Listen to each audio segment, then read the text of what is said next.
Olá, bom dia. A gente vai começar agora a nossa terceira mesa, né? Se eu não estou enganado. Eu vou apresentar.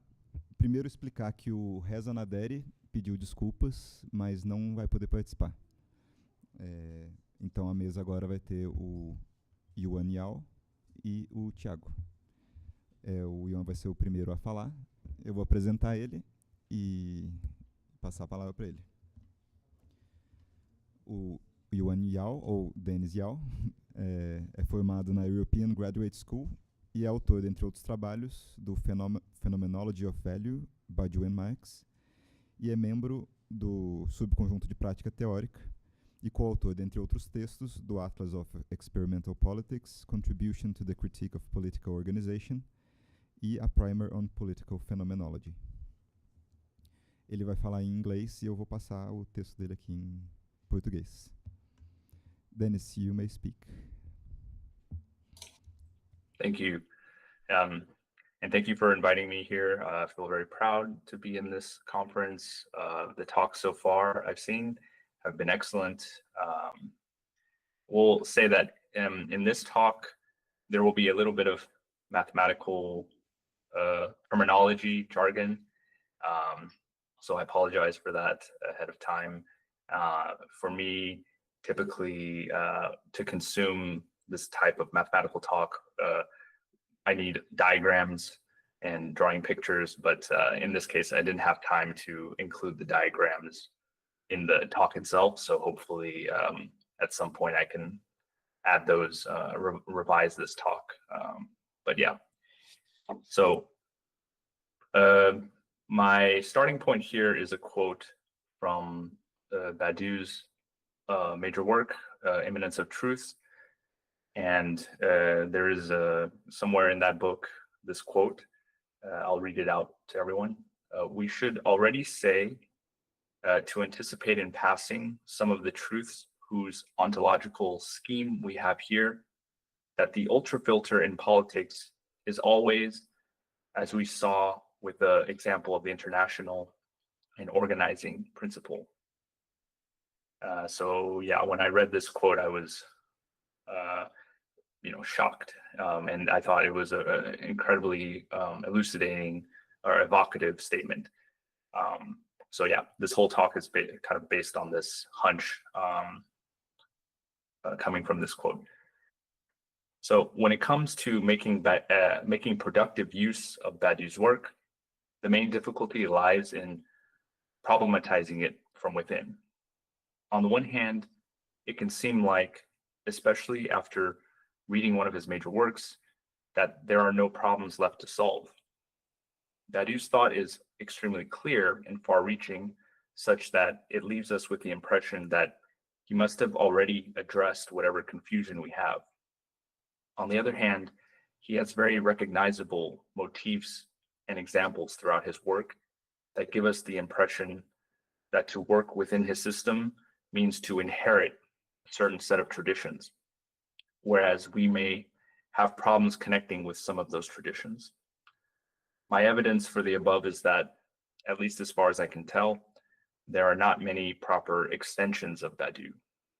And here I use the word extension in the formal sense, right? There's obviously excellent scholarship around Badiou. But so all this to say that I would like to take up the challenge of extending Badiou by addressing a question that isn't directly in the scope of his work, although it's always in the periphery, namely the question of organization. By this, I mean that Badiou's system deliberately avoids prescribing the ways in which the work of the subject is carried out in the world. And this is a good thing from the philosophical standpoint, because each world and the way a truth unfolds in that world is a singular process. For example, the fact that there is something called love, which contingently emerged in human history, doesn't prescribe the kinds of relationships that instantiate love. In order for love to not be one, right, one with a capital O, which is to say love is not a principal ultrafilter, each relationship must have the possibility of redefining what love can be. At the same time, though, there is a logic of relationships that encompasses all the different aspects of why a relationship might fail or succeed. And I would add to that a logic for why revolutions fail or succeed.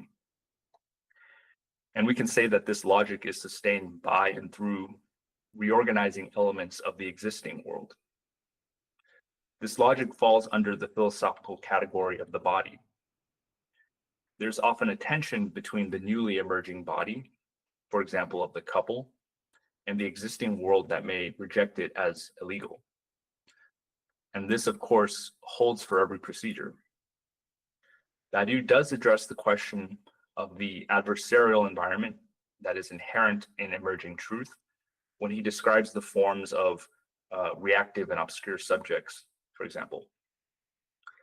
He gives us many good historical examples of this combat between a world and the body, but my question is more regarding what sort of internal work does a nascent body need to do in order to operate or to reproduce itself. And for my inquiry into this question, I'm going to say that the body is a form of organization. And as we'll see later, it's not only just a form of organization, but a network of organizations, where each individual organization in the world is potentially an organ of the body. So my question becomes, what can Badiou's system tell us about organizations, especially in such adversarial environments? What makes an organization resilient in the face of both internal and external pressure? We cannot fully answer such questions in this talk, but we can start to sketch out an answer using Badiou's formal machinery. I think a good starting point is to discuss both Badiou's philosophical commitments as well as how to use him without necessarily adopting all of those same commitments. In my understanding, Badiou's philosophy stages a confrontation between what is derivable within a system of knowledge and what cannot be derived, but can only be decided on, namely truth. To this end, Badiou uses mathematics as the main resource for a formal description of this confrontation. Everything relies on this figure of decision, which assumes two different but mutually corresponding forms that Badiou himself articulates as the metaphysics of the subject on the one hand and the physics of the body on the other. These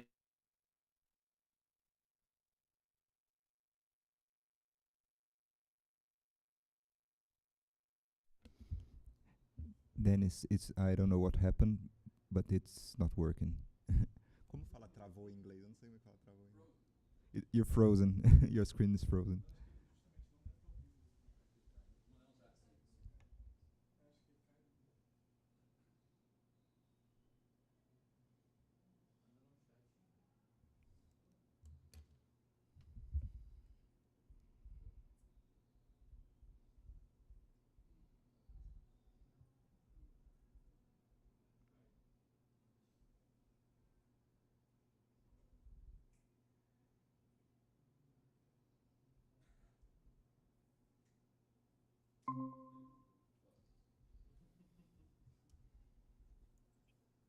Okay.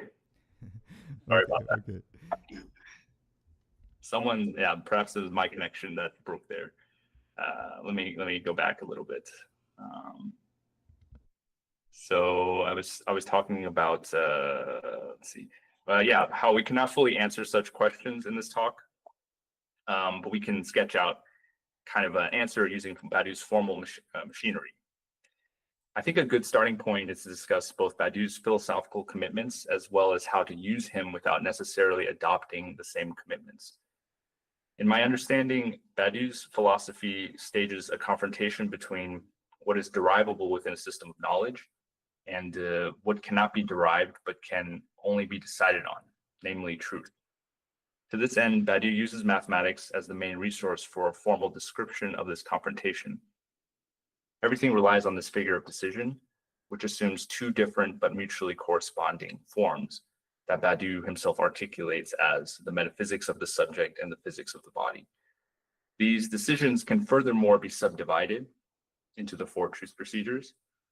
But I think that at least in Logics of Worlds, this notion of decision is still underdeveloped in terms of practical organization, especially in the context of politics. I say this because there are quite a lot of decisions that are involved in organizing people. Some of these decisions are very mundane compared to the examples that Badiou gives in the book, right? If you recall, it's usually like the Cultural Revolution, some really big, massive project. But we also have decisions around like the scheduling of meetings, on the allocation of work, how to gather and disseminate knowledge that is produced in the course of the work. These are essential decisions, but they appear at the level of knowledge and not of truth. But they form the backbone of every organization, political or otherwise. So it is tempting to say that organizational work has no place in Badiou, at least if we just go off of the second book. However, I think things have changed by the time we get to Immanence of Truths. I regard this third book as the most organizational of Badiou's trilogy. There are some interesting passages where Badiou does address this question. I will quote just two passages to give a sense of his position here. Okay, first quote. For example, the real force of emancipatory action does not ultimately lie in a sort of massive infinity, a sort of totalizing mass movement, even if the eventual form of such movements is required. It results from the existence everywhere of meetings, cells, core groups that can refract the general movement at the level of the life of the masses, promote the idea everywhere, organize the largest rallies, monitor the government, train cadres, and so on. So end quote. True emancipatory power doesn't come from sheer numbers. Not everyone is expected to be involved politically, or at least to the same degree, for example, but it comes from the way that political life starts to refract the life of the masses. When there is no aspect of life that cannot be treated by the body and of the political subject. Here's another passage, quote, "That is why on the ontological level of the question, the rational approach is not and cannot be for us to say exactly what a large subset of set is. That would mean getting unavoidably involved in the indivisible dialectic of the large and the small that Plato requires us to stay away from. We will instead suggest the concept of a network of subsets, whose links with each other, as well as what they exclude or constrain, show that most of them are at any rate so large that they can be said to be almost equivalent to the initial situation, to the set of which they are the subset. Similarly, the network of revolutionary organizations, when they are in the historical context of a seizure of power, penetrates every aspect of the emerging situation, combining, intertwining under the banner of the idea, women's, youth, factory, neighborhood, and artistic organizations, whose magnitude is ultimately due to their organic relationship and the active sharing of the ideas that drive them. So to summarize, the power of infinity at the level of organization lies in imbrication and network effects. So the work of building an organization is not just making it bigger, but more like making it deeper. It is the work of deepening the connective tissue of the organization and diversifying its links with the world. And this is actually a strategy that not every organization pursues, because real problems start to arise when you deepen your connections with the outside. For example, how do you ensure the safety of those who are vulnerable in the outside world and who rely on keeping up the boundaries of your organization? At the same time, it seems clear that Badiou advocates for a network of organizations, and that's where his metapolitical statements start to verge on political strategy, right? The point at which a political organization can disagree with what Badiou is saying, that is the point at which his statements are no longer metapolitical. In Immanence of Truths, Badiou also introduces the distinction between a work and a waste product for the first time. Perhaps the most important distinction in the book. It is the difference between two kinds of finitizations that are effects of the infinite. Another quote, "A truth always appears in a determinate world in the form of a work, that is to say, that which in the realm of the finite is opposed as a figure of exception to the ubiquitous figure of the waste product. I call a waste product that which in the order of finitude is the passive reverse side of the development of a systemic infinity. Or to put it another way, waste product is the mode of existence of the multiples that have no figure of being other than standing under the law of the world in which they appear." Let us consider, for example, the difference between the organizational work of a capitalist firm with that of a revolutionary organization. Both have meetings, for example. The meetings that serve to deliver profits to shareholders are waste products because they are induced by the infinity of capital.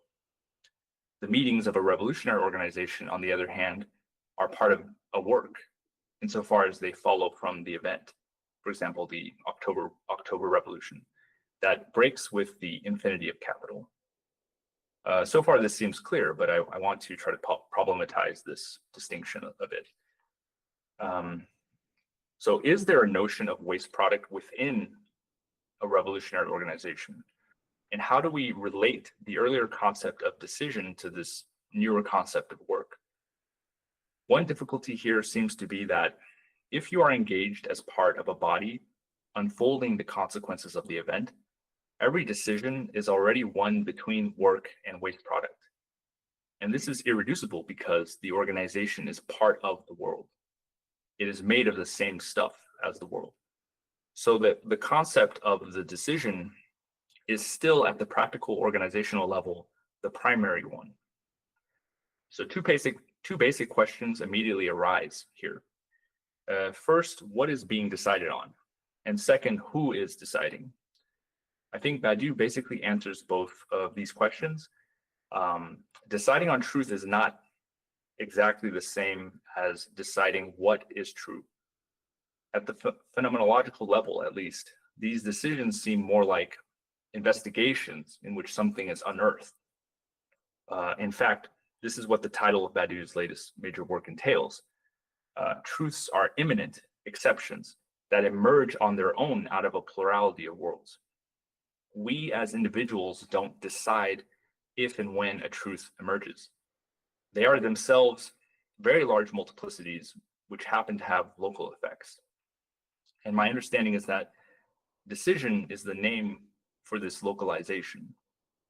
True decisions are those which occur as part of the internal development of one of the four procedures. Therefore, these decisions have to obey certain constraints, and they also produce further constraints. So you can think of scientific constraints, amorous constraints, and so on. Just to clarify, I'm saying that decisions don't happen in a vacuum, right? They are part of something that was already there before you arrived. Regarding the second question of who decides, it's actually never just an individual. At minimum, it's two individuals in the case of love. Badiou introduces the concept of an organ for this purpose. Even if we take organs to be groups of people, they imply that the kind of decision happening is not at the individual conscious level. When a truth emerges from within some situation, we must decide on what consequences those truths will have in the world. There is a certain kind of voluntarism here, but it is mediated by the internal consistency of the procedures themselves. Mathematics is not only part of the procedure of science, but it gives us the tools to formally inscribe the consistency of truth procedures in general, such that this consistency becomes the backdrop for the metaphysics of the subject and the physics of the body to take place. Now, this has to do with Badiou's own use of math, but what does this imply for us as his readers? I think the field of study and extension of his system is very open. As many have noted in the past, Badiou chose a very specific set of mathematical tools in order to describe truth in the world, namely infinite sets, ZFC, forcing, points, category theory, localic toposes, and so on. We find a very common critique here that the choice of these tools seems arbitrary. I think, and others have developed this argument much more fully, that this is more of a feature than a bug. First of all, this criticism confuses the tools for the edifice that the tools are building. Second, Badiou has open sourced his tools so that there is nothing stopping us from raising new, well-formed questions about his philosophy by changing or deepening the mathematics, right? We can choose different tools if we want. For example, there's a text published over a decade ago which criticizes Badiou for sticking to localic toposes and ignoring the richness of non-localic ones. But depending on which mathematical universe you choose to live in, different themes will be available to you. If you want to study symmetry, then you might want to live in a non-localic topos of G sets or sets equipped with a group action. But Badiou's concern is with the theme of multiplicity and the interplay between consistency and novelty that can emerge from this setting. So he chooses ZFC, or the topos of sets, or in the second book, the heighting valued sets, in order to stage this interplay.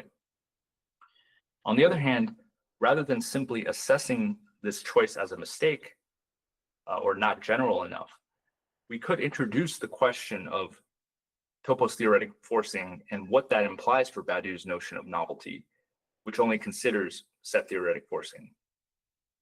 So I think these types of questions, like what if we replace this with this, They're very valid questions, but it's not an objection to Badiou's system. So now I would like to turn back to the question of organization. I want to speculate on whether we can derive a theory of organization from Badiou's work, starting from the quote from Immanence of Truths. He states there that we can think of ultrafilters as an organizing principle. How do we make sense of this statement? The concept of ultrafilter is important in the study of large cardinals and is the primary technical motif in Immanence of Truths. Badiou calls capital itself the principal ultrafilter of our modern social world and counterposes this to the principal ultrafilter of state socialism on the one hand, and the free ultrafilter of true communism, which was the aim of the Chinese Cultural Revolution, for example. But they already appear, ultrafilters already appear in Logics of Worlds in the form of the theory of points. I will review this theory assuming some basic knowledge of how it fits into Badiou's system, while calling out some key definitions along the way. Then I will develop how I view the connection between points and bodies and what Badiou refers to as proximity to the absolute in his latest major work. This will help us carve out a theory of organizations from what Badiou has termed the subject and the body. So throughout this next part, I'll try to give some intuitive examples of the technical concepts. No formula is necessary, although my hope is that those who skip the formulas the first time can get something more out of them once they are armed with some new intuitions and examples. So let's begin with the theory of points. Here I will indulge in some review of certain terms. First, we need to define a point as a map between two transcendentals. Recall that transcendentals consist of ordered degrees of intensity of appearance or existence, and they serve as an index for the multiples that appear in a world. One way of intuitively grasping them is as equivalence classes of propositions about a world, which are ordered by their implicative strength. So if I could assign the statement, it is raining, to a degree n, and the road is wet to a degree m, such that n is less than m, then we know the statement, the fact that it is raining outside implies the road is wet, will be mapped to yes, the top element of our transcendental. We can do the same for conjunctions of statements. It is raining and the road is wet. Like, what is the degree of existence of that statement? And disjunctions, it is raining or it is wet, and so on. Each of these statements will be mapped to a degree. And if two statements are mapped to the same degree, they imply each other. For example, it is raining outside if and only if droplets of water are falling. Right, they're mapped to the same degree, so they imply each other. This is called the Lindenbaum-Tarski algebra of propositions. But a subtlety we have to contend with here is that Badiou never mentions this algebra of propositions. He is not concerned with developing a meta theory of propositions, but he is concerned with a conception of a world where anything that appears, even non-propositional forms, has a degree of existence. Now, this gives us a way to think about a single transcendental, but a point is a mapping from one to another. Recall that a mapping is a way to assign elements of one thing to another while preserving structure. Mappings consist of a source and a target. In this case, our source is a transcendental which has the structure of a Heyting algebra, and the destination is the simplest possible Boolean algebra, which contains only two elements, yes and no, right? We can call them yes and no, or true and false, or everything and nothing, right? Because this mapping must preserve the algebraic structure, which is a type of order structure, if a degree in the source transcendental is mapped to yes, then any degree greater than it will also be mapped to yes. This is the fundamental property of a filter. In addition, whenever the conjunction of two degrees A and B are affirmed by a point, then either A or B will be affirmed, right? So if I say it is raining outside, or I'm late for the conference, and that's part of the filter, then either it is raining outside or I'm late for the conference. Both of them, one of them must be in the filter as well. That's what makes it prime. And now a subtle point arises depending on whether the law of excluded middle holds in your given mathematical universe. If it holds, then every prime filter is also an ultrafilter. Namely, for any degree A, either A or its complement is mapped to yes by our point. Right? So either it is raining outside or it's not raining outside. One of those statements must be in the ultrafilter. So if the logic of your mathematical universe is intuitionistic, on the other hand, such that LEM doesn't hold, law of excluded middle does not hold, then prime filters are distinct from ultrafilters. And then we can say your transcendental is a Heyting algebra. This is the case for toposes in general. You can think of a topos as a mathematical universe. But for Badiou, the axiom of choice is fundamental. It is the ontological form of intervention. Not all toposes satisfy this axiom. So to accept Badiou's ontology implies a restriction on the multiversal power of topos theory. In particular, the Diaconescu-Goodman-Myhill theorem states that the axiom of choice implies the law of excluded middle. And this implies that every prime filter is an ultrafilter, which is the same as the assertion that, in Badiou's parlance, the transcendental of the ontological world is Boolean or classical. How does this reflect on the nature of points in general? Well, we have seen how in the context of Heyting algebras, points are prime filters, and the law of excluded middle does not necessarily hold. Whereas in the context of Boolean algebras, points are ultrafilters, and LEM must hold. In practical terms, the question boils down to whether existence is filtered without remainder. The middle term enables richness at the level of truth values, but at the cost of losing infinite choice functions. And here I'm just saying, like, in practical organizational terms, we don't always know if a proposition is true or false, right? There is sometimes something in the middle. And so the question is, when we take Badiou's system and we translate it into practical problems of organization, what happens to these? How do we classify these propositions that do not necessarily hold for the whole space, right? Neither the negation nor the affirmation together will cover everything. So depending on the kind of mathematics in question, it can be a prudent choice to opt for a setting in which one must construct a witness for every statement, or in Badiou's terms, where each existent has a definite localization. But there is a non-mathematical reason for why Badiou prefers a classical setting.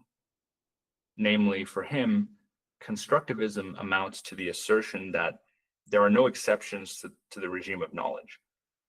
Heyting algebras enable intuitionistic logic, which suspends the law of excluded middle. And equivalently, it suspends the law of double negation elimination. This means in order to prove something, you need to construct a witness. You cannot simply infer it from the proof of its double negation. In practice, this means one must demonstrate an algorithm or a decision procedure for any proof using intuitionistic logic. Interestingly, we can argue from this that existence in Badiou's sense is inherently computational in nature, since to exist means to exist in a world, which means to be indexed to a transcendental, which means to be expressible in intuitionistic logic. But Badiou posits that in a world, quite a lot of things don't exist. That is, they are valued at the nil degree of existence.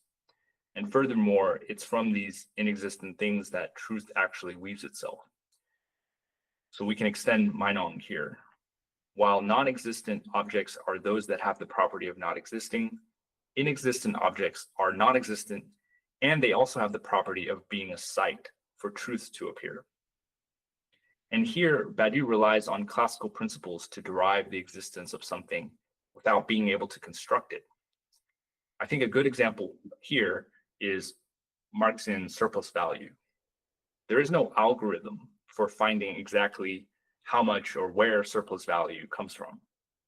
So we cannot construct it, but we can prove that the statement, there is no surplus value, is false. The fact that workers can strike and have effects on their work contract is a witness to this proof. So we can find Badiou in this intersection between constructivist and classical approaches to the question of what can exist. Badiou affirms the existence of an actual completed infinity, whereas in constructivism, it remains only potential, an algorithm that never terminates, for example. The axiom of choice is another example of a non-constructive axiom that Badiou heavily relies on.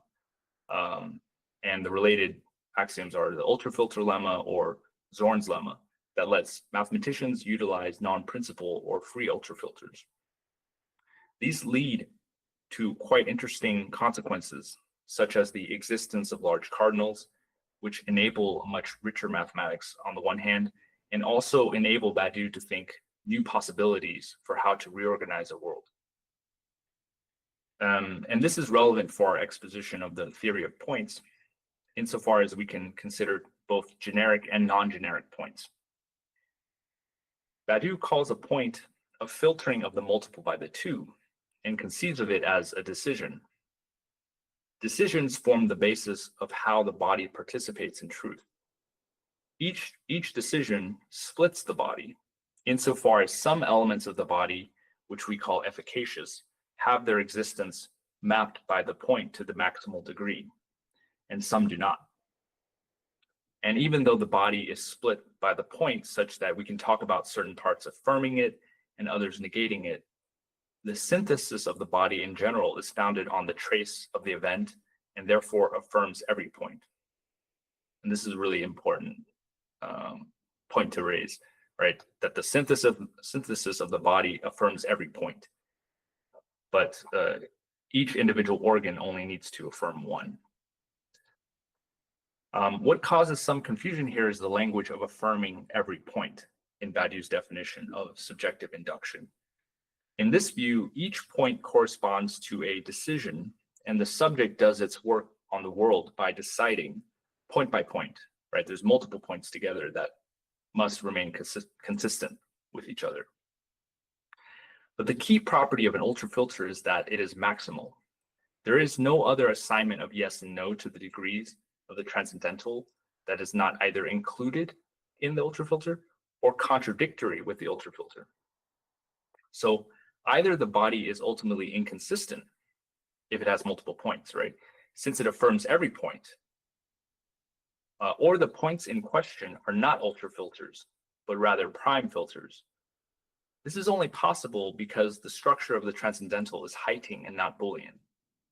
The body itself therefore corresponds to the single ultrafilter that encompasses the many prime filters underneath it, whereas each prime filter also corresponds to an organ of the body, classical setting. The question is whether organizations must be intuitionistic by nature. Even though Badiou only works with Heyting algebras in logic's world, there is actually a dual structure called a co-Heyting algebra, which is equally non-classical, but has its own unique properties. Namely, while Heyting algebras capture the intuitionistic logic of open sets, co-Heyting algebras model the paraconsistent logic of closed sets. That is, they allow us to formulate contradictions that are localized and therefore do not threaten the overall logical consistency of the system. And they come with their own notion of points, which are called maximal ideals. So now we have, instead of one theory of the body, we have three. At least we can call them variations of the theory of the body. There are intuitionistic and paraconsistent bodies, which have organs that can affirm multiple points, and classical bodies, which have no organs and only a single point. In all three cases, the figure of decision is the same, it is still the mapping of a Heyting, co-Heyting, or Boolean algebra into the smallest Boolean algebra. Perhaps we can say that under certain conditions, the body must be capable of traversing all three kinds of logics. Namely, if the world in question indexes phenomena into these three different algebras. This type of world is what my comrades in subset of theoretical practice and I have been calling a social world. Right? The social world has all three. It's not just one Boolean or Heyting or co-Heyting. So going back to the question of organizations and their adversarial environments, I think we can now consider ways in which the distinction between work and waste product can be relativized slightly. Assuming that it is possible to speak of three distinct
Okay, I think I'm almost at the end here, so no worries.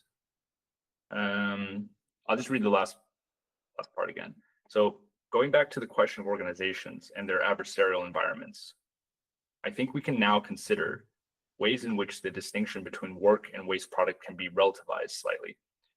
Assuming that it is possible to speak of three distinct non-principal ultrafilters associated to a given transcendental, perhaps what appears as work in one may appear as waste product to another. This implies that we cannot draw a distinction beforehand between the mundane work of organization, of its reproduction, which accepts at least some constraints from the world, and on the other hand, its power to transform the world. And to weave a political truth might mean to take on this task of finding those dense connections where one becomes the other. Thank you.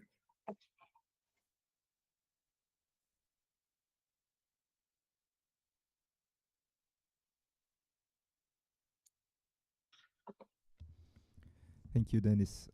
I'm going to present Tiago now, and he's going to talk in Portuguese, but he's going to present his talking in English so you can read. And then we'll have time for questions and answers. Eu vou apresentar o Tiago, então, e passar a palavra para ele. Qual? A do Tiago? Essa é a do Tiago, que vai falar agora. Eu mudei já, estava aberto aqui já. Vai o quê? Vai pro Denis assistir e participar também. Ah, tava ligado o microfone. O Tiago Alexandre é bacharel e mestre em matemática pela Universidade de São Paulo e atualmente é doutorando em matemática também pela USP e pelo Instituto de Mathématiques de Jussieu. Possui experiência nas áreas de teoria das categorias, teoria dos topos, álgebra homotópica, álgebra homológica, álgebra comutativa, derivadores e categorias superiores. E é também membro da organização Cartográfica, um grupo de estudos sobre a obra do Badiou. Tiago, pode falar. Obrigado. Muito obrigado pelo convite. E por ter chamado também. Tá dando pra...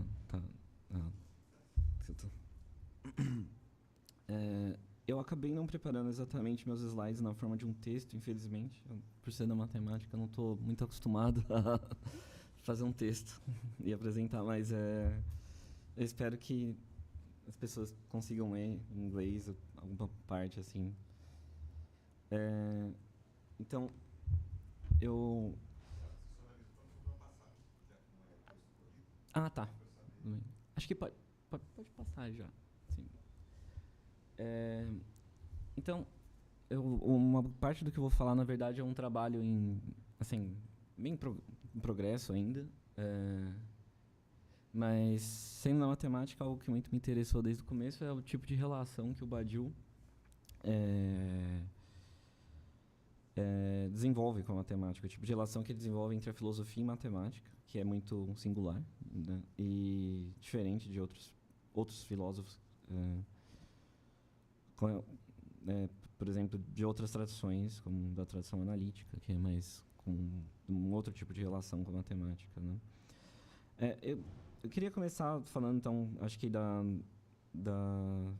fórmula principal do Badiou, né, no ser evento, que é a ontologia matemática, né? E, bem, o que isso significa, então?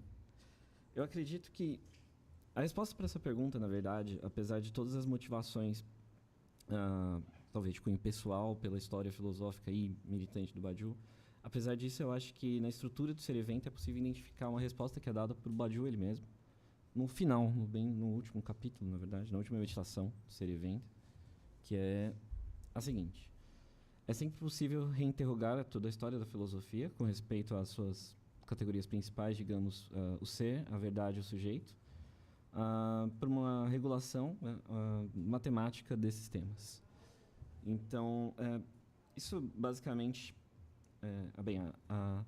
o ser evento é uma tentativa de ilustrar essa possibilidade, eu acredito, não de demonstrar exatamente, mas de mostrar, de ilustrar, mostrar a possibilidade desse gesto, que pode ser talvez platônico, de uma forma muito específica, que é possível, que eu acredito que essa é um pouco a estrutura básica do ser evento do primeiro livro, pelo menos, que é primeiro Badiou identifica a questão do ser, né, desde Parmênides, com a problemática do um e do múltiplo e do contínuo e do discreto, em um sentido. Depois, existe um reconhecimento de que depois de Cantor, Dedekind, seguido por Zemel, Frank e Cohen, né, os desenvolvedores da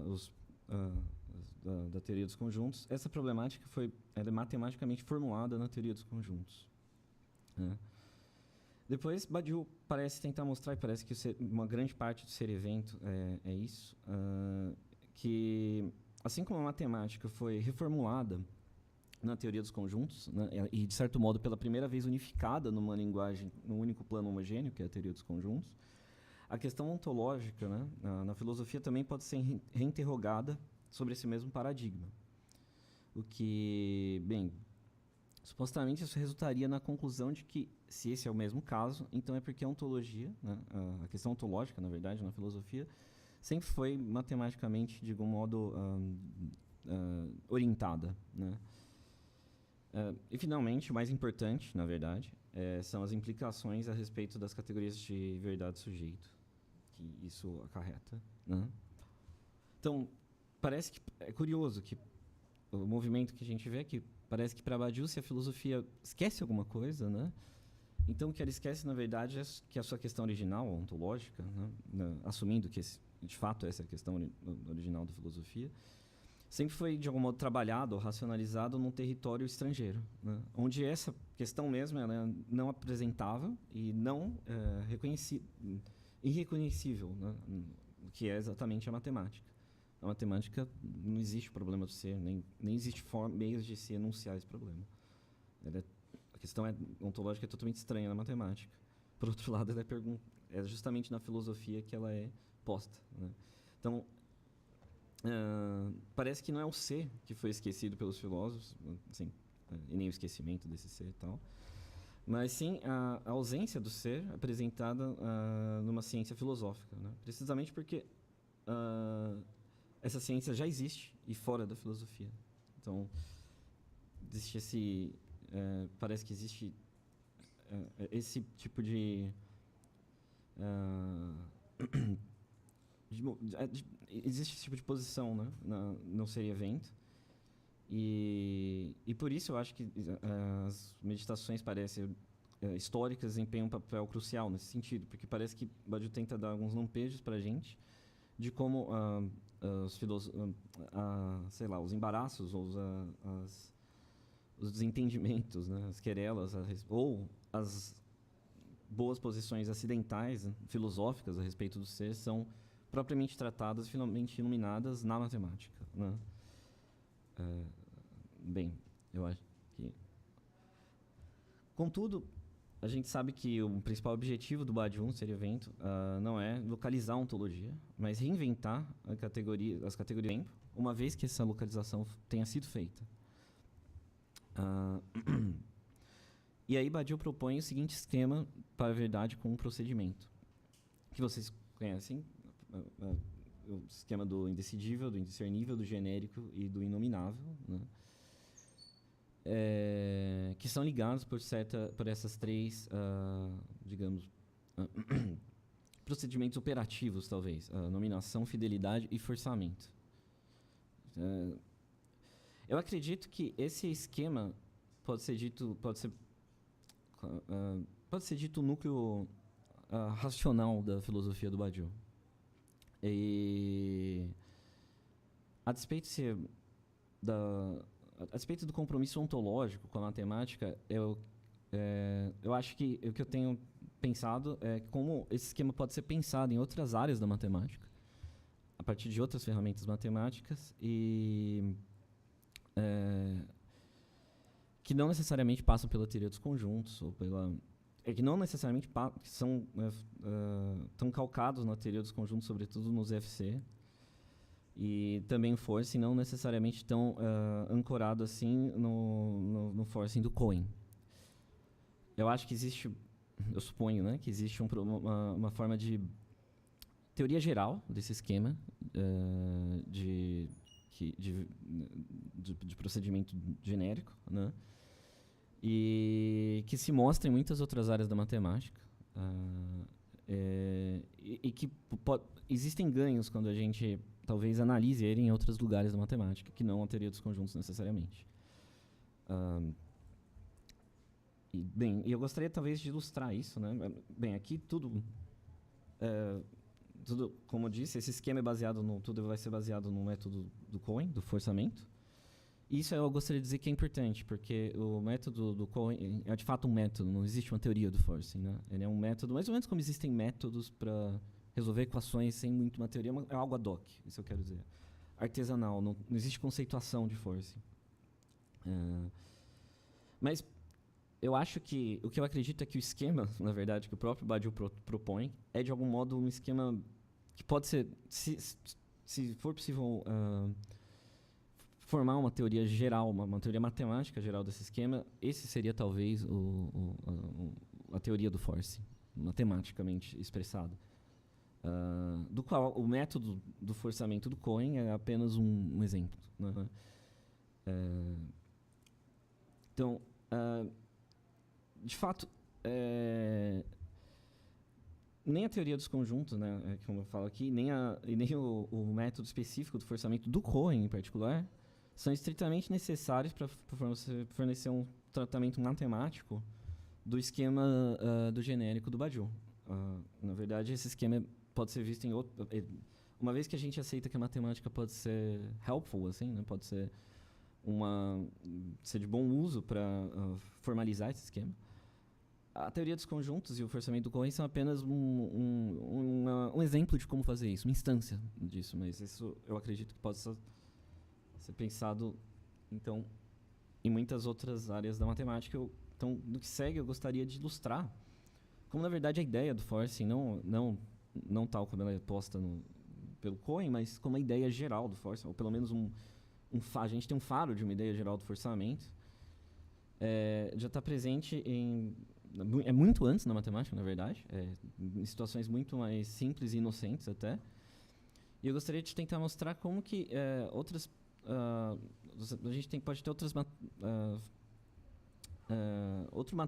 materiais matemáticos, digamos assim, além da teoria dos conjuntos, podem, uma vez que a gente faz esse movimento, né, de talvez usar outro tipo de ferramenta matemática, digamos assim, isso pode ser bom para a gente pensar uma topologia do genérico, talvez até uma topografia do sujeito. Então, uma coisa que eu acho que talvez está na base do forçamento, em geral, na ideia do forçamento na matemática, é que o pensamento matemático, de algum modo, ele não é nem sujeito, né, e nem ocorre em correspondência, né, com o regramento dos seus próprios esquemas escriturais, ou de escritura. De escrita, para ser menos pedante. Mas, na verdade, ele coincide com o próprio desenvolvimento, o desenvolvimento livre desses próprios esquemas de escrita, né? Então, o matemático não pensa sobre a prescrição de esquemas, nem em correspondência com esquemas, mas, de certo modo, talvez desenvolvendo esses esquemas, criando esses esquemas, criando os próprios esquemas, assim. Não matemática, mas a matemática em si mesmo, né? E uma das particularidades que eu acho interessante, que eu acho que isso sim ataca o que pode ser dito de crucial no forçamento, é que uma das particularidades da matemática é a particularidade de formalizar internamente o seu próprio a formalização específica, né? A sua própria impossibilidade, né? Ou seja, um método da matemática por excelência escrever as impossibilidades dos seus próprios esquemas de escrita. Então, o texto formal matemático tem essa característica de poder, nele é possível, né? Ele possibilita a escrita do que é impossível escrever no próprio sistema. Não a escrita do impossível, mas a escrita da impossibilidade do que é impossível no próprio sistema. Então, bem, isso de fato, se a gente para pensar no número de teoremas matemáticos que ocorrem na forma negativa, né? Por exemplo, sei lá, as impossibilidades de construção por regra e compasso, por exemplo, não? Você pode pensar nas construções de regra e compasso como sistema de escrita. E existem os problemas clássicos de você construir dobrar um cubo, ou a quadratura do círculo, todos esses problemas clássicos, ou você trisetar um ângulo apenas utilizando regra e compasso, né? Que são construções escriturais, em certo sentido, que são e você tem teoremas que mostram que essas coisas são impossíveis. Ou também na álgebra depois. Isso acontece em todo lugar, basicamente, na matemática. Eu acredito que isso, em particular, na teoria dos conjuntos, né? Em questões de decidibilidade também. Então, eu acho que isso está na base, em certo sentido, da ideia do forçamento. Bem, aqui eu coloquei raiz de 2π, a constante imaginária, a F0, apenas para ilustrar algumas...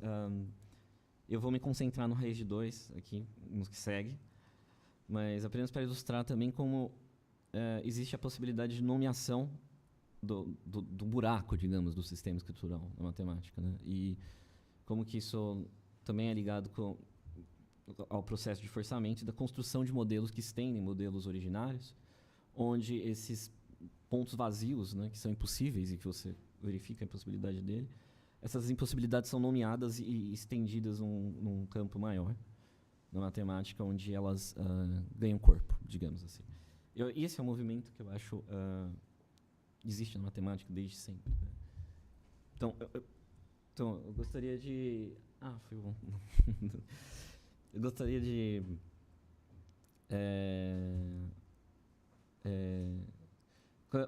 tentar ilustrar isso, espero que com uma situação bem simples, assim, bem mais elementar, talvez até que não mais elementar, mas uma situação diferente da teoria dos conjuntos, mais clássica talvez, que é a situação dos sistemas, situação algébrica, né, dos sistemas numéricos, digamos assim.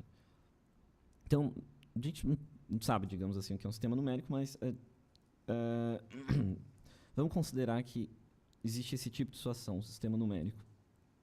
E a gente começa com um modelo dos sistemas numéricos, por exemplo, que a gente pode dizer construtível aqui, que é o modelo dos números fracionais, os números racionais, né, que podem ser escritos na forma de uma fração de números inteiros.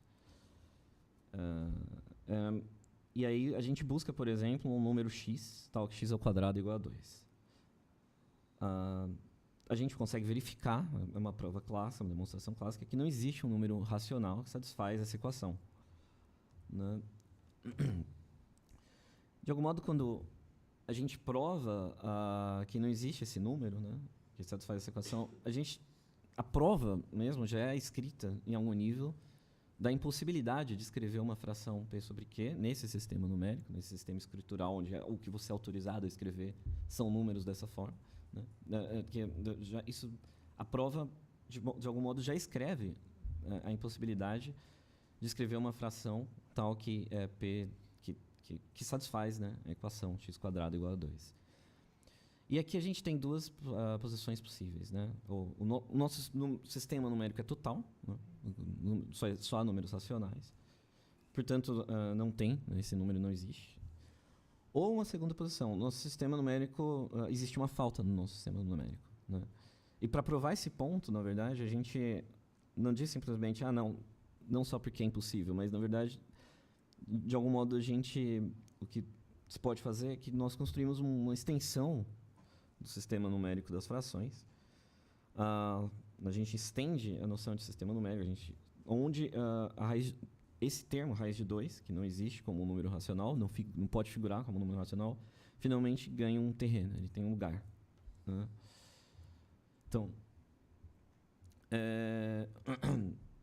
então, vamos estabelecer que, para isso, o sistema escritural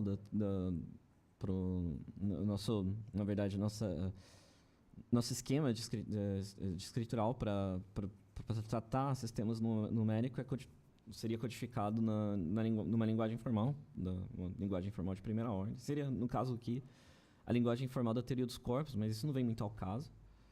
Então, seria um dispositivo linguístico, um dispositivo de linguagem tal como na teoria dos conjuntos. A gente tem alguns símbolos de signatura, né, que são primitivos, que são o quantificador universal, o quantificador existencial, uma constante 0, que é simplesmente um 0 primitivo simbólico aqui, uma constante 1, um símbolo primitivo de soma, um de multiplicação, que é um pontinho, mas bem, e um símbolo de igualdade, que sempre é disponível em toda linguagem de primeira ordem, e o nosso estoque infinito de variáveis. Então, uma estrutura, né, de sistema numérico, um sistema numérico é, na verdade, simplesmente uma interpretação semântica, um modelo, no sentido do modelo, desse modelo semântico, né, da teoria dos modelos, para essa linguagem sintática. Né? Então, nessa linguagem, por exemplo, a gente pode enunciar frases ou fórmulas, né, como desse tipo. Existe x tal que x² igual a 2, ou não existe x tal que x² igual a 2. E sempre que uma fórmula ou uma frase é fixada nessa linguagem, a gente pode se perguntar pelos modelos já, né? São justamente os sistemas numéricos nos quais essa fórmula pode ser verificada.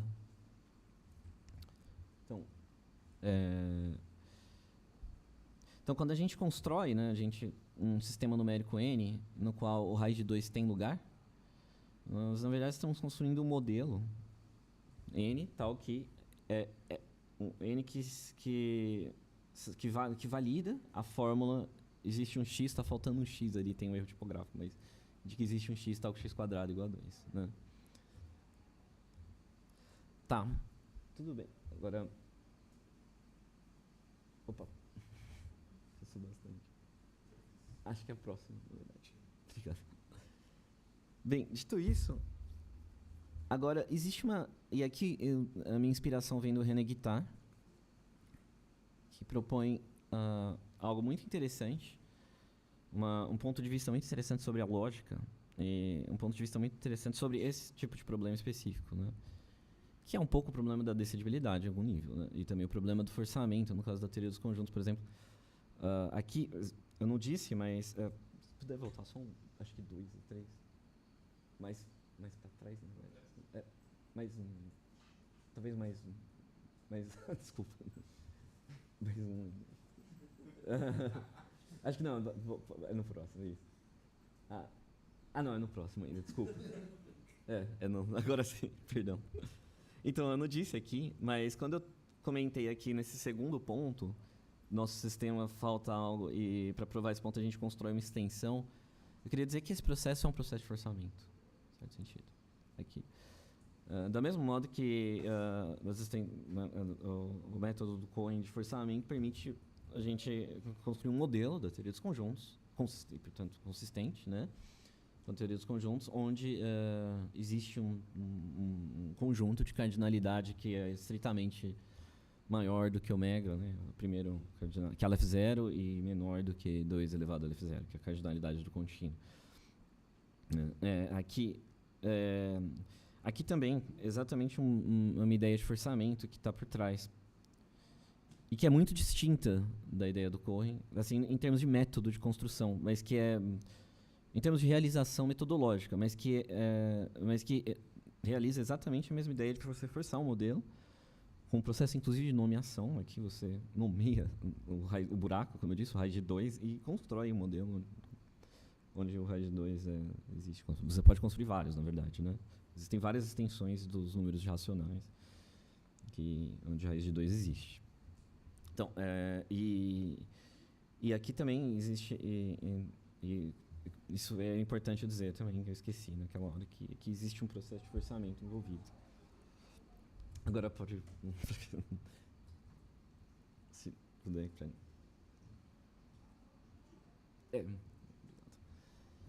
Agora...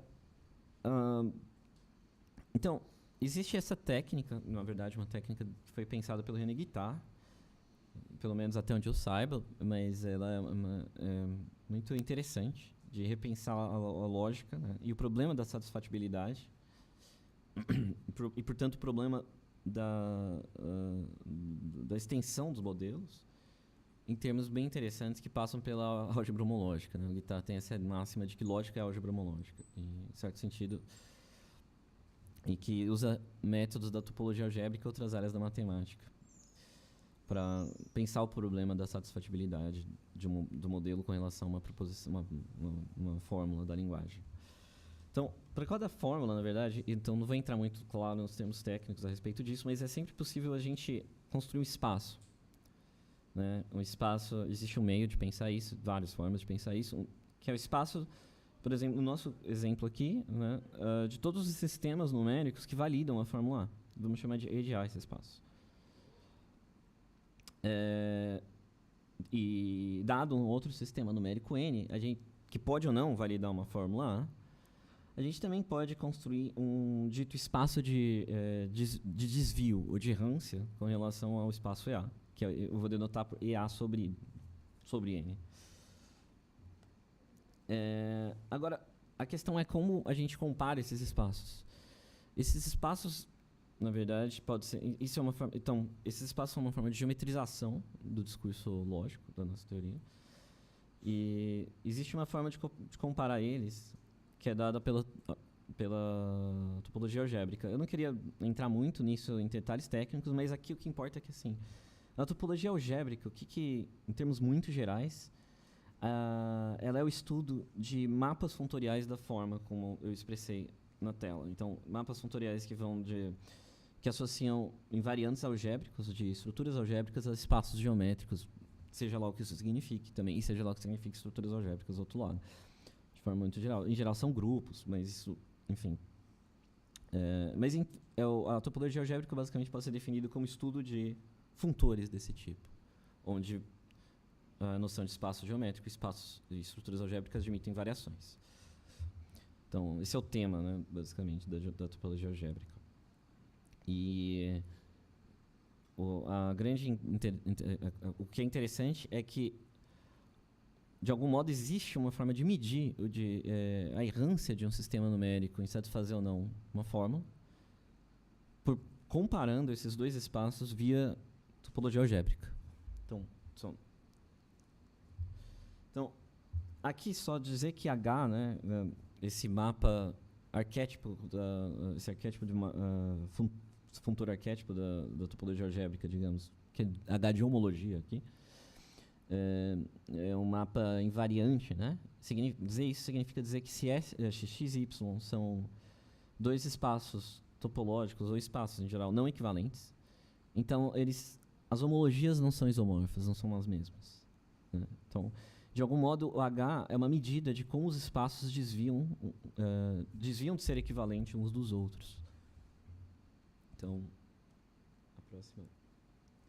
Esse é um teorema que é muito bonito, que diz que no nosso exemplo, né, então recapitulando que a gente tinha associado para uma fórmula A esses dois espaços, então a gente tem uma fórmula A, um modelo N, e a gente tem dois espaços, o EA, que é associado a todos os modelos que satisfazem a fórmula, que validam a fórmula, e A sobre N, que é digamos, o nosso espaço errante, que a gente não sabe, na verdade. Então, de algum modo, se o N satisfaz a fórmula A, se ele modela A, então, de fato, as homologias desses espaços são isomorfas.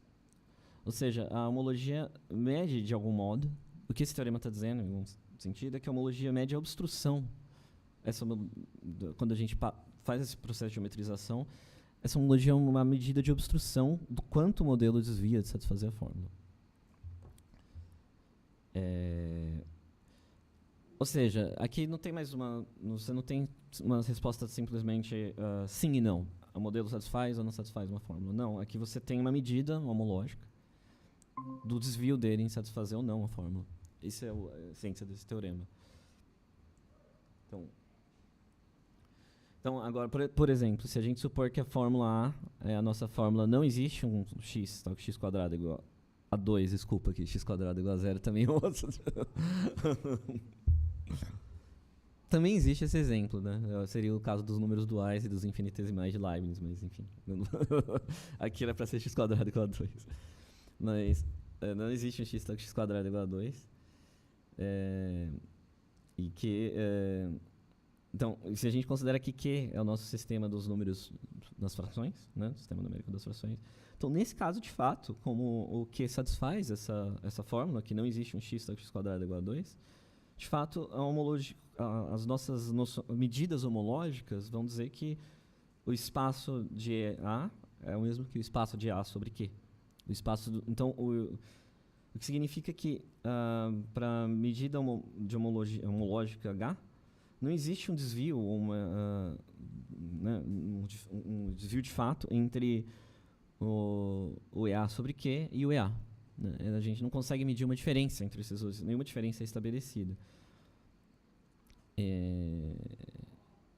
Enquanto, por outro lado, né, para um suposto modelo estendido N, no qual o raiz de 2 tem lugar, esse isomorfismo não ocorre de sistemas de estruturas algébricas entre as homologias. O que significa que, de algum modo,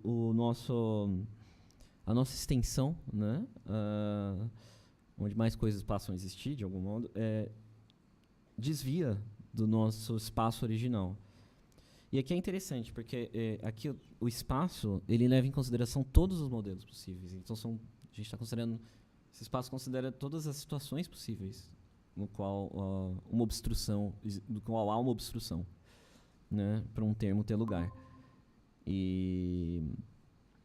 Enquanto que o EA sobre N é um espaço de desvio de um modelo, uma situação no qual o termo tem lugar, com relação a esse espaço original. Né? Então, esse também é uma coisa interessante, que não é apenas uma situação que está sendo levada em conta, mas todas no mesmo lance. E aí eu queria terminar só assim colocando isso, que isso aqui, esse A, né, é de fato um espaço. Ele tem uma curvatura, ele tem existem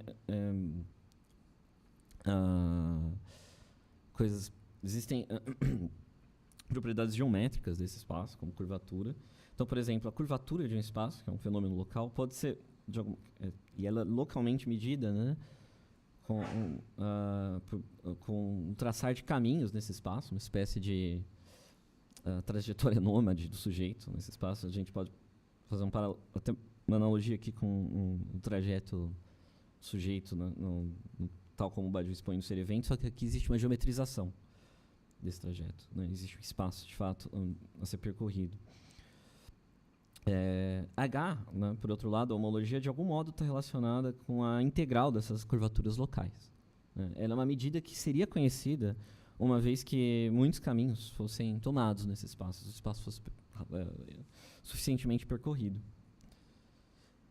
E, de algum modo, a teoria de todas as situações nas quais um termo não tem lugar é sempre atrelada, portanto, a um espaço geométrico, a um shape, né? A uma forma geométrica.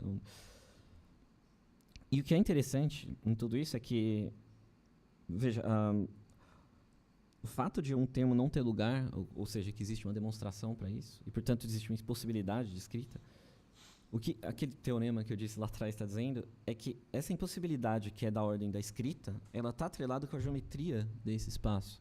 Existe uma geometria de fundo, uma topologia, né? Talvez uma topologia de fundo, uma topografia de fundo de toda a teoria, né? E, portanto, de toda linguagem, todo sistema. E, de algum modo, essa geometria, né?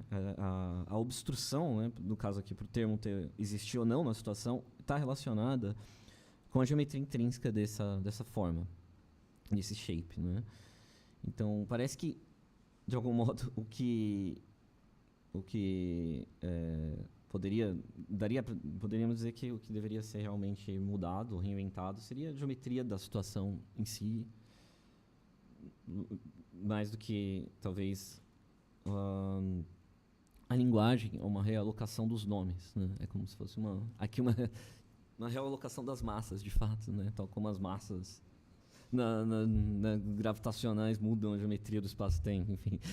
Um pouco isso, sim. Bem, é isso que eu acho que eu tinha para falar. Isso é só uma coisa experimental, né? Eu tenho pensado em certos experimentos nesse sentido, de pensar uma teoria geral do forçamento, segundo aquele esquema, acreditando que o esquema do Badiou é um esquema que guia para a gente conseguir fazer isso. É uma teoria formal do forçamento. E pensar ele em várias outras áreas da matemática. Assim, a abordagem conjuntista é uma mera instância disso, né? Eu acho que então, existe uma tese maior aqui de que o sistema do Badiou, de fato, que é onde esse núcleo racional está no caminho do genérico. Isso é o que importa, na verdade. Como você vai decidir sua ontologia depois ou não, isso é um pouco menos relevante, eu acredito. Desde que esse sistema seja preservado e desde que esse sistema seja também, o esquema, né, na verdade, do genérico seja preservado e pensado com recurso à matemática. Bem, era isso que eu tinha para dizer.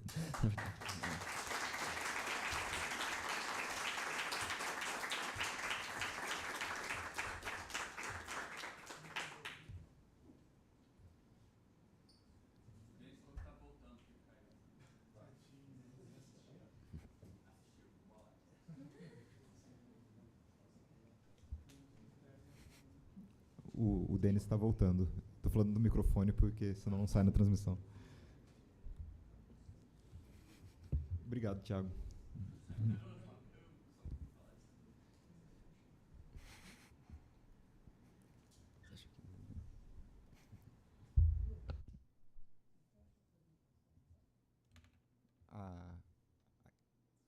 A outra?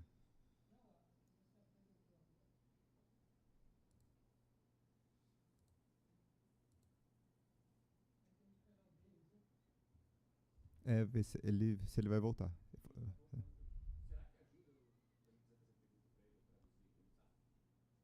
Pode ser também.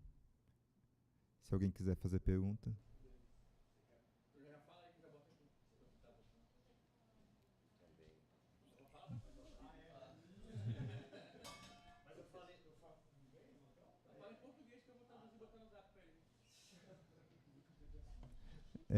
A gente vai começar as perguntas.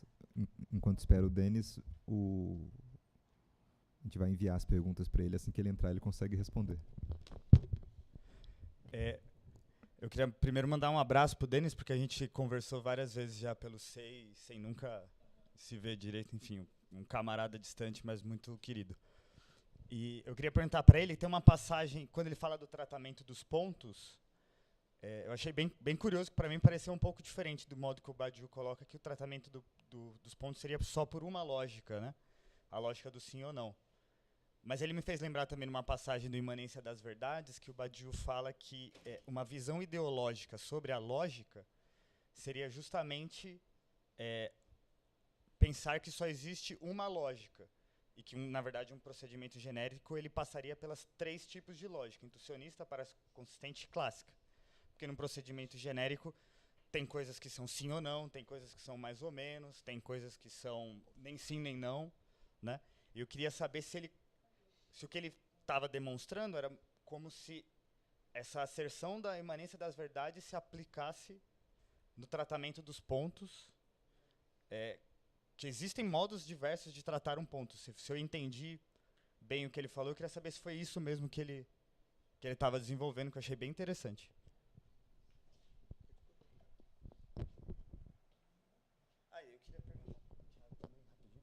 Eu queria perguntar, Thiago, de você eu queria saber se você acha que existe alguma especificidade na teoria dos conjuntos que faz com que essa generalização do forçamento seja, que eu acho que eu entendi bem. Por que tem uma especificidade na teoria dos conjuntos? Tem algo ali que você pensa, é mais específico? Por que apareceu ali? Enfim, uma pergunta bem genérica, assim, porque me parece que do modo como o Badiou trata o genérico na teoria dos conjuntos, tem alguma coisa ali que não é exatamente uma impossibilidade escrita, mas uma criação mesmo, né? Como se o conjunto genérico fosse uma criação. Enfim, veja se eu falei alguma coisa coerente, por favor.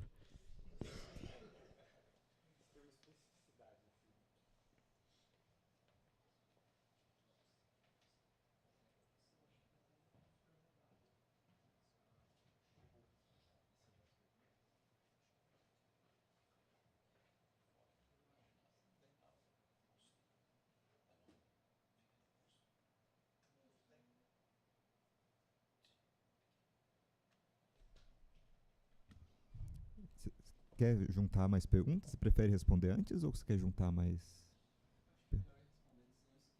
Tá. Então o Thiago vai responder, depois tem mais perguntas. Sobre a especificidade, na verdade, acho que é um pouco... Eu acho que não existe uma especificidade na teoria dos conjuntos com relação ao forçamento. Eu acho que elas um exemplo onde isso acontece, né? O que é específico é a forma o método de forçamento do Cohen, que é um método particular, que eu acho que existe uma ideia mais geral de forçamento, que é meio onipresente na matemática. De algum modo está relacionado com o próprio desenvolvimento, assim, o próprio processo de criação matemática mesmo, né? E ali, na verdade, a coisa da impossibilidade de escrita, na verdade, ela é como eu posso dizer, ela não é o ponto do forçamento em si. O forçamento, na verdade, não sei se ele está mais do lado de você construir o modelo, né? Então, por exemplo, as extensões dos sistemas numéricos, todas elas são forçamentos em algum sentido, né?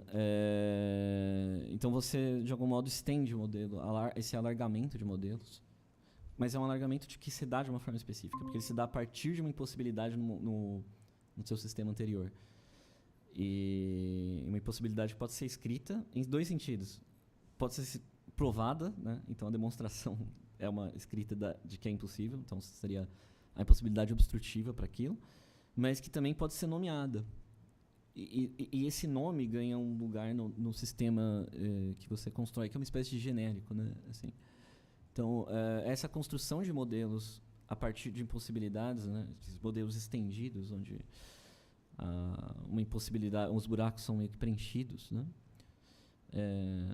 Por exemplo, outro exemplo disso é a construção dos números imaginários, o i² igual a -1. É um outro exemplo de forçamento. A construção dos números complexos é um forçamento, né? Também. O que é específico do Cohen é o método como ele realiza esses forçamentos. Esses dois forçamentos eles não são metodologicamente iguais. Mas isso é um método de execução. Né? Eu acho que... E não exatamente a ideia do force em si. Existe algo semelhante acontecendo nesses dois casos. E aí essa é a ideia. Mas ficou claro, assim... You can answer it if you want. Yes. So I was thinking about this. Does Badiou already cover this question of heighting and co-heighting? I don't think he does exactly. Of course, there's the different orientations, like orientation of thought, but it has to do with the types of decisions that organizations have to make. Bagation covers all the possible options, right? If I want to say, is this other organization actually say, yes, everyone is either with us or against us? That would be in many cases, this is not like strategically a good option to take such a sharp stance. So when we think about this more from the standpoint, right, reading immanence of truths back into the phenomenology, that is what I'm trying to investigate here. Because in the phenomenology, right, when you have appearance, you don't have all the information yet. You are constructing things, right, in this kind of constructivist way. You are building, so you don't have access to the actually completed infinity of your network. You're just a localized entity. So yeah, I'm trying to understand, like, is there something that Badiou can say about that situation that helps? Yeah. Thank you.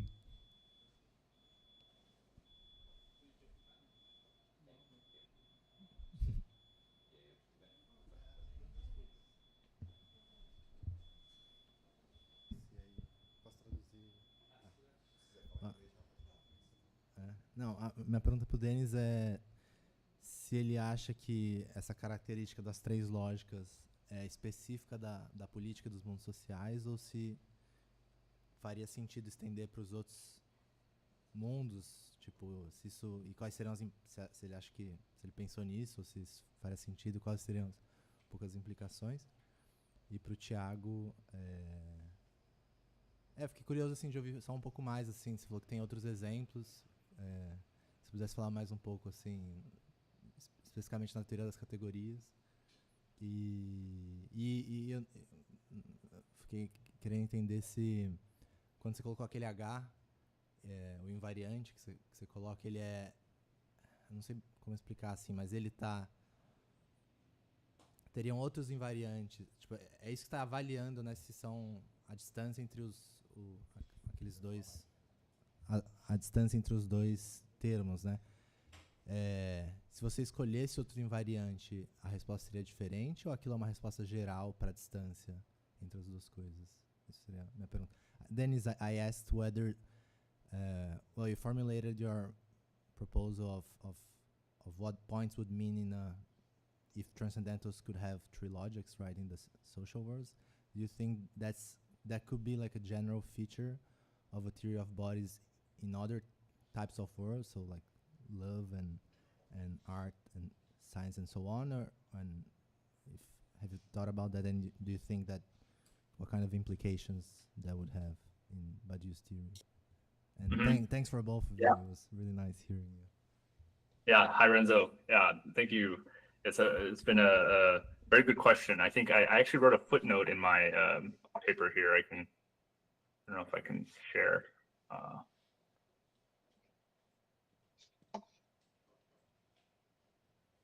Can you see this?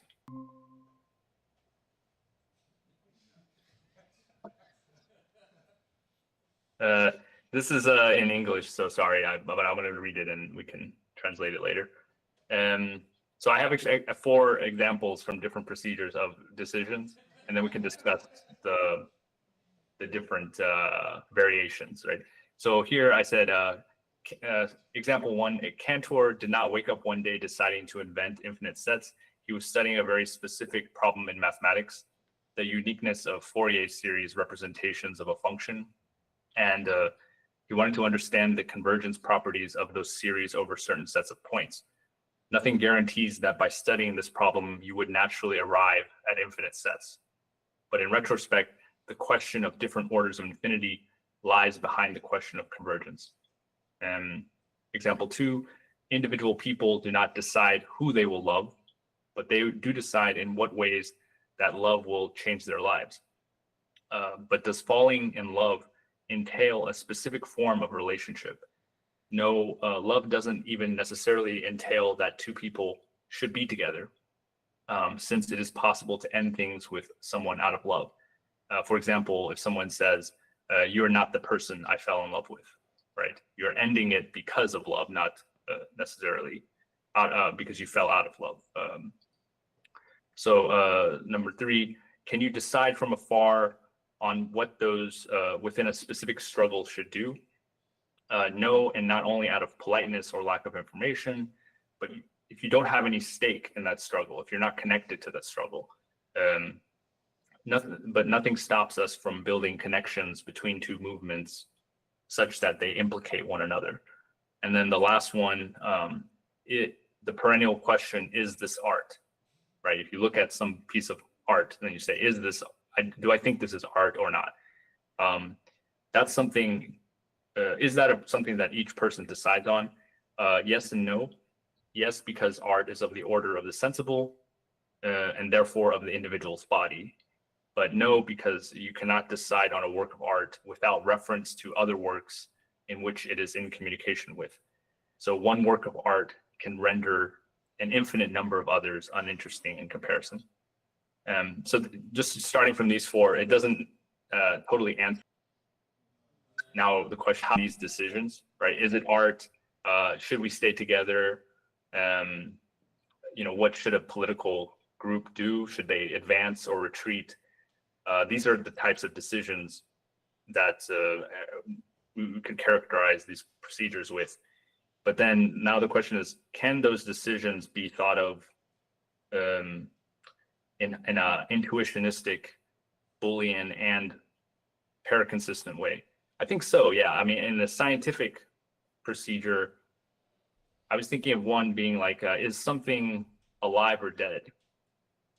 Right, in science, there is a gray area where there are things that are neither alive nor inorganic, right? Neither organic nor inorganic. Something like a virus. A virus is like something in between living, organic and inorganic, right? So that's like an example of a intuitionistic, right? You are faced with some new phenomena in science and you don't know where to place it exactly. Similarly, I said earlier, in a political organization, is someone an enemy or a friend? Maybe you don't know yet, right? So that's heighting, right? If you're in a relationship, if someone does something in the relationship and it threatens the relationship, so you don't know if it's like something you should break up over or something that you should continue being with them over. So that's also a middle area, right? But then paraconsistent, I think, is more interesting. Decisions in which it can be both, right? It can be both true and false. There's something that's both true and false. I think that one's a bit more difficult to think through. I'd have to come back to you on that, on what examples, but I'm sure we could think of some together. Definitely in the case of, I think, social situations, it's a lot more, there are more examples, like is someone an enemy or a friend? Perhaps they are both. That would be a paraconsistent, right? Or is this a betrayal or is this loyalty? Sometimes to be loyal to something, you need to betray it also. So yeah, things like that. Phenomena like that would be paraconsistent. So I think a body that is able to traverse all three is I don't know what you would call it, you know, like they gave the example of a social world, right? So social bodies must traverse all three, but yeah. Can we say the same about scientific bodies and artistic bodies? Yeah, I don't know exactly. But yeah, it's a great question. I think I have to think more about it.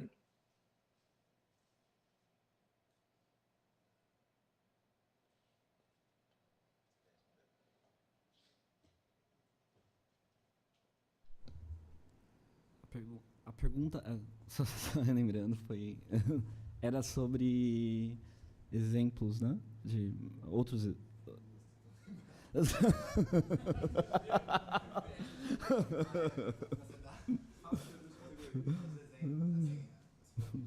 ideia se estende em várias outras áreas, se pudesse dar exemplo, você vai conter as categorias, e aquela coisa do H que você bota, se é uma descrição geral ou se depende da escolha que você está fazendo. Tá, obrigado.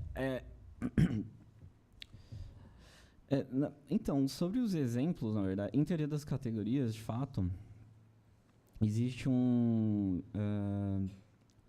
por exemplo, existe um jeito de você demonstrar a independência da hipótese do contínuo, que é bem interessante, assim, mais limpo. Você parte de uma... você assume que seus modelos... não sei se você já viu, por exemplo... tem um artigo do Lovi, onde ele elementary set theory, alguma coisa assim, enfim. Ele meio que expõe como que a teoria dos conjuntos pode ser totalmente exposta numa linguagem categorial. Então você escreve cada um dos axiomas, tipo axioma da escolha, todo epimorfismo tem uma seção direita, enfim. Você diagramatiza tudo, todos os axiomas. Basicamente quando você põe os axiomas, dá um modelo da teoria dos conjuntos nesse sentido, uma vez que seus axiomas foram traduzidos por uma versão diagramática, dá um modelo de uma categoria onde alguns diagramas comutam, algumas flechas existem. E, em particular, é possível dizer que você tem uma coisa tipo objeto número natural dentro da sua categoria, que vai fazer o papel dos números naturais, né? E é possível, para esse tipo de categoria, que é uma ideia meio de topos elementar, quase, você ter algo como contínuo. Seria tipo o 2 elevado ao ômega da categoria, mas nesse caso não é bem 2, né? Porque você não precisa estar numa situação necessariamente booleana, mas tem uma ideia semelhante. Você pode se perguntar, nesse sentido, o problema do contínuo, né, da hipótese contínua, é se tem algum objeto na categoria, de modo que você tenha, por exemplo, um monomorfismo, uma sequência de monomorfismos do objeto número natural da categoria, para esse cara X, e um monomorfismo desse X para o contínuo daquela categoria, né? O 2 elevado a n, mas nesse modelo. E, de fato, é possível, sempre possível você construir topos, na verdade. Essa foi uma observação que teve o Lovi Tierney que perceberam isso pela primeira vez. De uma forma bem rápida até, um pouco trabalhosa, mas bem rápida a ideia, onde você demonstra que, sim, é possível você criar um topos, na verdade, nesse caso um modelo da teoria dos conjuntos nesse sentido, onde vai ter um cara no meio ali, né, onde de fato a hipótese do contínuo é falsificada. E esse seria um exemplo de forçamento também, em algum nível, né? Também é um exemplo de forçamento.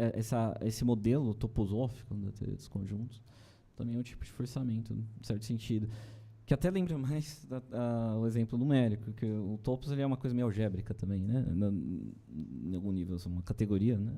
O topos é um particular, uma categoria, que é uma estrutura algébrica por excelência. Então,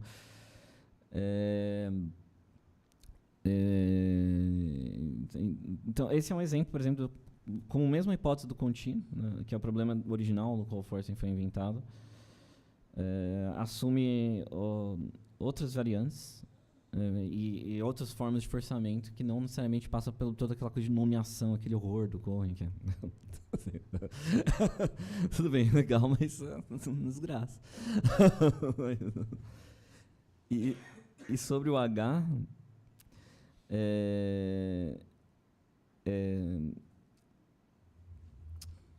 então, eu acho que sim, a resposta tudo H, não importa qual H, não dependeria de uma escolha de medida a princípio, desde que você considere que... No caso ali, como eu estou pensando em homologia, não, qualquer homologia vai dar...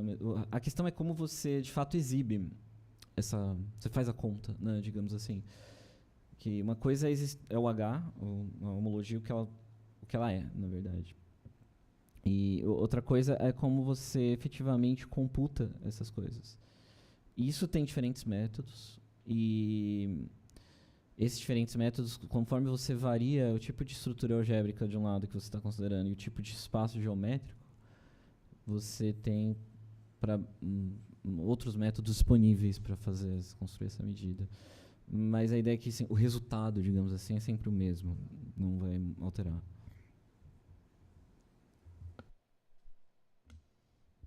Quantas pessoas mais querem perguntar? Mais duas? Vocês podem vir os dois, já para a gente tentar juntar as perguntas e...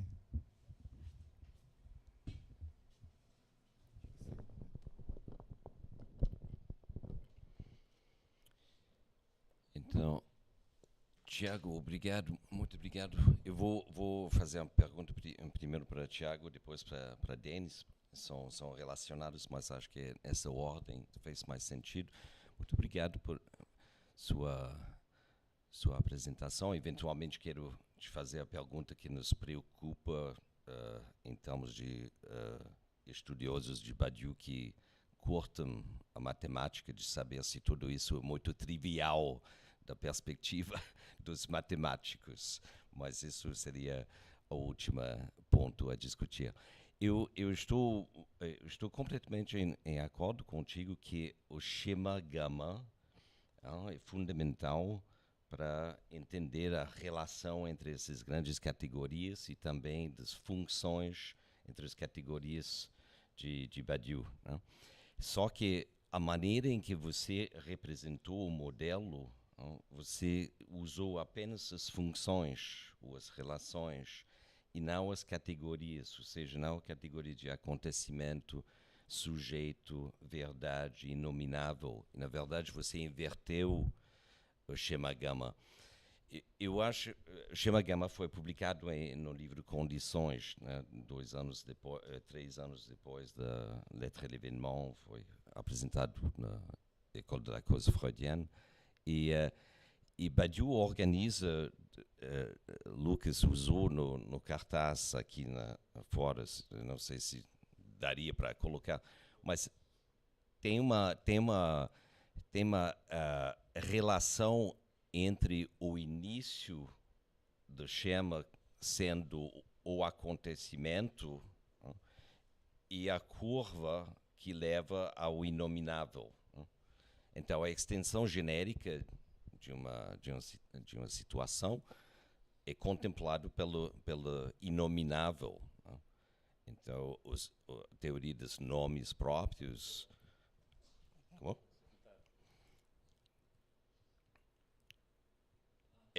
Ali.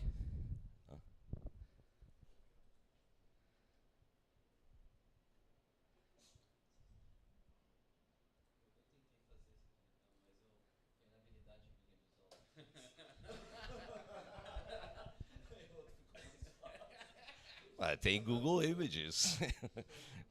Colar, copiar, colar. No Brasil foi publicado no livro Para uma Nova Teoria do Sujeito, né? E então existe essa trajetória de trajeto de uma verdade, né? Então o genérico fica do lado do inominável, mas existe uma linha invisível entre o evento, o acontecimento e o inominável, o que faz com que, né, a intenção de fato, e você levanta a questão da curvatura, é de voltar e englobar, de certa forma, a figura, ou seja, se for revolucionário no sentido político, se manifestar no estado da situação a partir da condição política. A maneira em que você está falando do genérico, de forçar uma extensão genérico, me parece que esse lado não foi explorado como poderia ser. Eu estava curioso em saber se, quando você pensa em curvatura, um espaço, então, que surge, se esse espaço oscila em tamanho, e se a figura de uma curvatura não seria justamente uma inversão, uma curva invertido que engloba eventualmente, não, pelos inquéritos, esta figura, e assim, qual seria o tamanho de uma extensão genérica, não, pelo forçamento. E nesse sentido, digamos, da perspectiva ontológica, digamos, matemática, se os próprios reais poderiam ser, então, incluso na nova situação em construção, sendo visto a partir dos números complexos como abrindo sobre outros níveis numéricos de extensões genéricos. Porque, nesse sentido, existiria uma possibilidade de enxergar uma materialização do espaço extensional do genérico numa condição bem materializada. Não sei se você está me seguindo a partir desse raciocínio de Badiou, mas em termos de curvatura, qual seria a direcionalidade dessa curva? É necessariamente ascendente, ou teria algum efeito de inversão? E aí vou fazer a minha pergunta para Dennis. Dennis?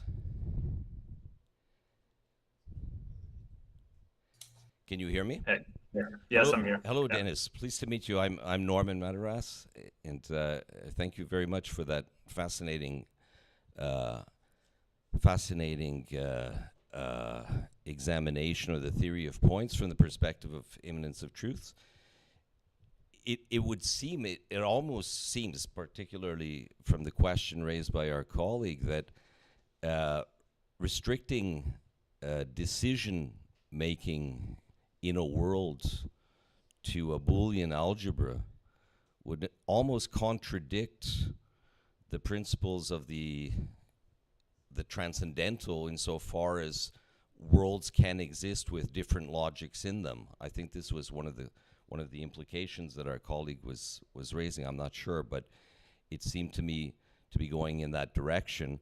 Now, I see you working, and you made that very clear from the beginning, that you're not working on decision-making from the perspective, and that's why I was referring here, our colleague Thiago worked on the schema gamma, and I want to recall that configuration which appears in conditions, the gamma shape where you have the main categories of being an event, subject, truth, and the unnameable being linked by the undecidable, or naming a name, or deciding upon the undecidable, and then having the indiscernible as characterizing the subject, and the truth position being related by a generic function, and then the unnameable being the extension of a situation. So I see you when you say that, well, we often focus, on the big themes of revolution or so on and so forth, and we name, we bring decision making to how we name an event. And it seems to me you're interested in exploring the continuation of the naming procedure, or the deciding procedure from the perspective of a subject already in formation. So something between the generic and the unnameable. And so the first question I have is whether you're speaking solely from within, let's say, using the terminology from being in time one, being in event one, the state of the situation, in relation to an extension, generic extension, or does this occur sometimes as you're giving examples, and particularly the examples you gave seem to refer to stabilized, normalized situations, state of the situation. Is this theory of decision-making also extended into the extension, the generic extension of a situation? That's the first question. The second question is that you offer, so the three logics, you recall the three logics, Boolean, Hating, and paraconsistent, involved in decision-making, and then you resort back to a term that Badiou uses in Being an Event, which is the truth, or truth being woven from chance. Right? And you use this term twice, weaving, woven. This is very, close to my interest, because I wrote my PhD dissertation on the concept of the fabric and of weaving as used at this borderline within philosophy between concept and metaphor. And as we know, Badiou's critics don't hesitate to characterize multiplicity as being a metaphor. And I'm wondering whether you contemplated the epistemic or logical status of weaving in the way that you presented it, or how you would present the epistemic status of this verb, weaving or weave. Those are my questions. Thanks. Mm-hmm. Yeah, very complex questions. So I'll try my best. For the first one about the state of the situation and the generic and exceptional status, I agree that, this is I think the two questions are connected in a way. When you are organizing in the wake of the event, you don't have access to all the resources of the generic extension. The generic extension for me is like it's like almost an intuition, right? It doesn't tell you, it doesn't give you the right answer, the roadmap. So as you are going, you have to go deeper into the world.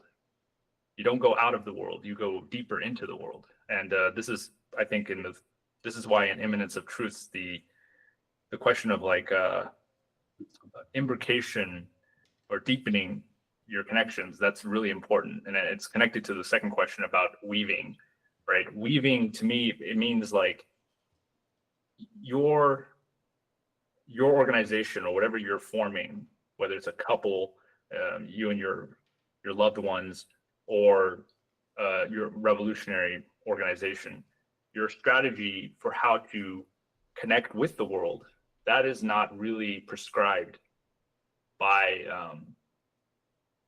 basically anything that Badiou is saying, right? He does verge on the political, and especially, he has strong opinions about all four procedures, but I would say the core of Badiou is to not prescribe how to deepen your connections with the world. But so I think we need to go back to the theory of the organ and understand how these organs treat each point, because it's not simple. It's not as simple as saying either true or false, like we go this way or that way and that's it. It requires actually splitting the body, right? The idea of in the second book of like efficacious parts, there is always a part of you that chooses to go with the event. When I say you, I mean your organization, right? There's a part of you that chooses to go with the event, and part of you that doesn't, and you don't necessarily know which part is which. So regarding like epistemic status, there's a lot of uncertainty there of what part of you is going along with the event and what part of you is the waste product. So given that environment where you don't know which path is being chosen, yeah, I mean, I think that's where I think this question of heighting, co-heighting, and Boolean come in, right? It's actually more interesting, the heighting and the co-heighting case, right? The intuitionistic and the paraconsistent are more interesting because you can have terms which are contradictory or escape the propositions. Yeah, but yeah, regarding like the state of the situation, is this part of the state of the situation? I think it's a different topological scheme, which is why we need the logic of appearance. We can't, nothing I'm saying really makes sense in book one. It's only when you map things into a given topology, right? All the points are collected together and you can form a space out of those points, which I think Tiago's presentation is a great example of how different spaces allow you to assert different statements, right?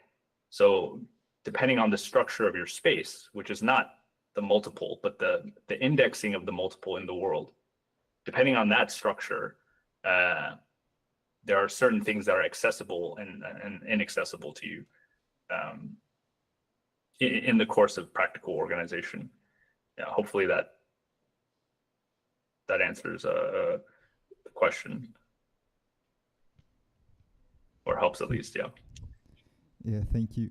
We have to end the transmission because of the time. Tiago, se você quiser responder bem rápido, a gente precisa encerrar por causa do horário. Dennis, thank you very much. Tiago is going to answer a question really quick, but then we have to close the room because of the next transmission. Okay. Então vou sintetizar bem rápido, assim, sobre o esquema mesmo. Eu só não fiz daquele jeito que eu não consegui fazer mesmo, não. Eu queria ter feito aquele diagrama. Sobre tirar, foi proposital eu ter tirado os nomes acontecimento, sujeito, verdade, e manter os nomes, porque eu tenho que dizer uma polêmica, eu não gosto muito da ideia de acontecimento do Badiou. Pelo menos assim, a forma como ela acaba sendo propagada sempre me passa não sei, algo meio, se tivesse algum misticismo, não que exista isso no Badiou, de fato, mas ela não, eu não acho que é uma boa escolha, assim, acho que foi uma escolha infeliz do Badiou, essa é uma opinião minha, assim. Eu acho que a ideia de indecidível em si já é melhor, assim, até em termos práticos, porque pensar no evento parece que um acontecimento e tal. Já a ideia de indecidível, eu acho que ela é mais, tanto do ponto de vista teórico quanto do ponto de vista prático, né? Mais cabível mesmo, assim. Eu preferia que fosse, então, por isso eu decidi manter isso. A ideia de sujeito eu acho que é um pouco mais interessante de manter, né, do lado de indiscernível ali. Mas eu também, como eu decidi tirar a ideia de acontecimento, que eu não gosto do termo, eu acabei falando, vou tirar todos, então. E o inominável teria, acho que... e tem a verdade do processo. O resto é um pouco mais tranquilo, mas como eu decidi tirar o acontecimento, aí eu acho que traz algo meio que... enfim, eu acho que é um certo revestimento do que de fato acontece, que é um indecidível, né? Não precisa, acho que não precisa ser dito nesses termos. E o esquema ele persiste de todo modo, né?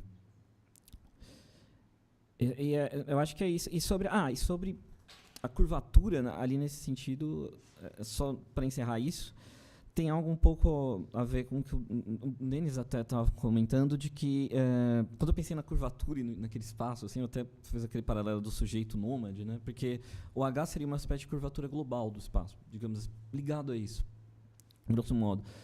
Então, a curvatura integral das curvaturas locais, porque a curvatura é um fenômeno local, só que é como se fosse uma paisagem geométrica do que dos caminhos de enquetes, né? Mas ali um caminho meio nômade, contínuo, que vai como se o sujeito fosse percorrendo cada vez mais aquele espaço e coletando, fazendo uma topografia, coletando curvaturas locais, assim, um certo registro, né, de curvaturas locais. Embora, como eu disse, para você ter uma noção da curvatura global e saber de fato o espaço onde você está, você teria que saber o H, né? Mas isso você não sabe de dentro da situação, se é de dentro do lugar. Você não tem. É preciso exaurir muito os caminhos para se ter essa medida. Um pouco como acontece no caso do genérico, né, de você não ter num conjunto pronto, em certo sentido, do processo. É uma antecipação. Né, então, um pouco essa ideia, assim, uma paisagem geométrica do mesmo esquema, assim, aquilo. Fechado. Então, é que aquele caminho é mais para situações, assim, no caso, né? Ou para que ali o que está sendo identificado é que você tem a estruturação linguística, digamos assim, estruturação linguística da situação, e aí isso está atrelado a tem um espaço topológico geométrico atrelado a isso, não seja de suporte material geométrico que está atrelado ao que seria da letra do texto, digamos assim, a letra. E é nesse sentido, na verdade, que não seria a topologia do esquema, né, do esquema, é uma topologia das situações em um nível. É mais atrelado a cada situação específica, assim. É mais nesse sentido. Obrigado, gente. Até daqui a 15 minutos. Thank you, Dennis. We're going to end the call. Thank you very much for your participation.